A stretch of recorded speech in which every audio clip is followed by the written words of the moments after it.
What exactly are mind, reason, soul, spirit, intelligence and ego? When, these days, I was translating into German my Conversations with Blue-Rays Men, from October 2021, it occurred to me that, perhaps, we parted in a misunderstanding about God as eternal intelligence and man as a being through which the Absolute is sanctified. And all because, I suppose, we haven't specified what intelligence is and what the mind is. In the notebook Experience of Perfect Unity or Metaphysics of the 21st Century, I said this. When it comes to the brain, we have 1. His work production capacity, or incompetence. 2. His workforce, large, small or none.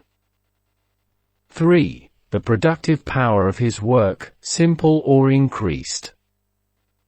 4. His work, noticing, thinking and concluding. 5. The products of his work knowledge, thought, conclusion, memory, etc. All these brain-related categories are from Karl Marx's Capital. The only thing that is important to note here is that material goods do not affect the production of new ones, and in the work of the brain there is no creation of new goods without the existence of old ones, which I call memory. Positive memory is knowledge, and simple memory is a set of information without general significance and meaning. The working operational ability of the brain is the mind. When the mind is entertained by the sacred neutrally or in the interest of the community, it is reason.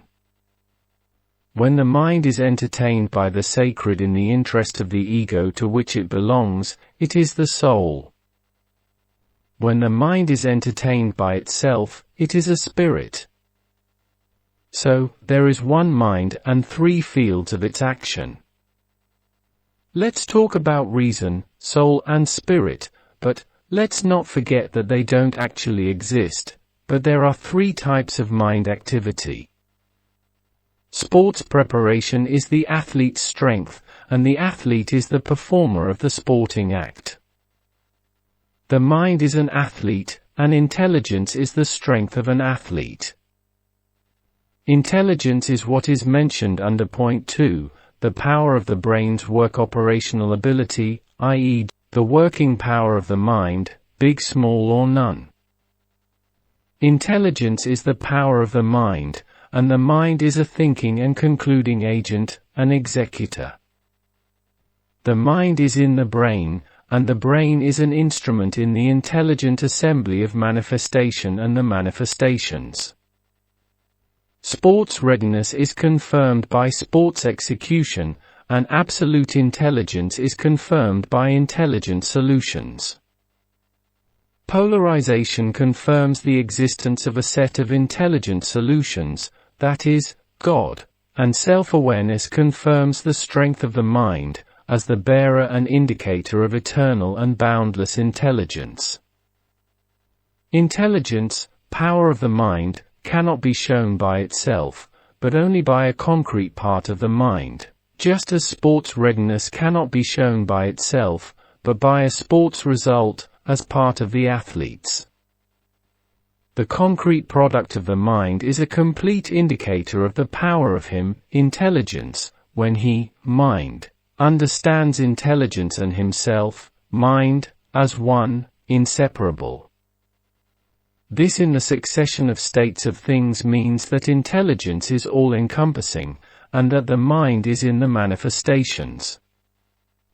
That is, in the possession of the Absolute are both intelligence, as the power of the mind, and mind, as an agent of all living beings, which think, conclude and decide.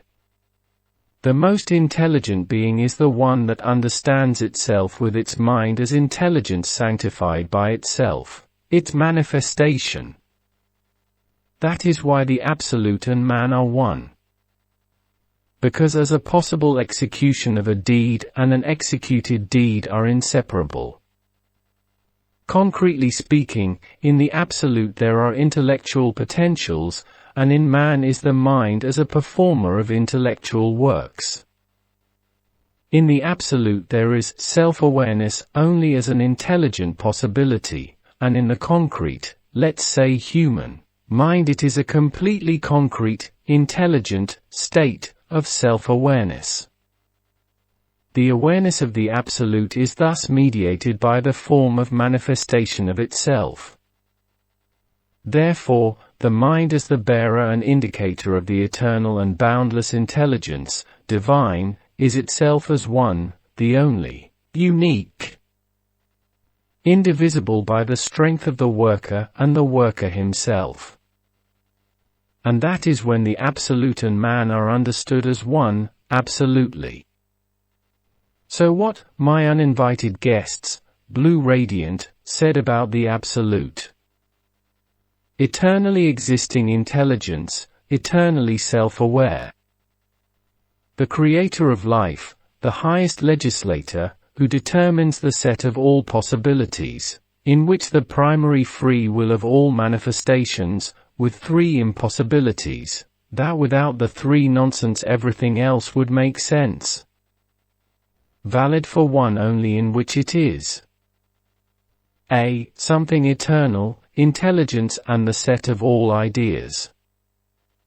B. Something changeable, manifestations and awareness. C. Something eliminated, as meaningless in sense, and D. Something existing as non-existent, nothing. Ego. When I said a moment ago that the soul is the mind, entertained by the sacred in the interest of the ego to which it belongs, it turns out that the mind belongs to some subject.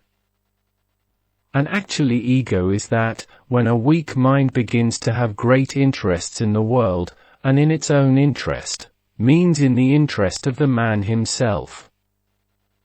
It then indirectly turns out that the ego is the mind, which is weak to the point of illness, so it does not see its true function, but deals with the interests of its body or its feeble-minded himself, stupid himself.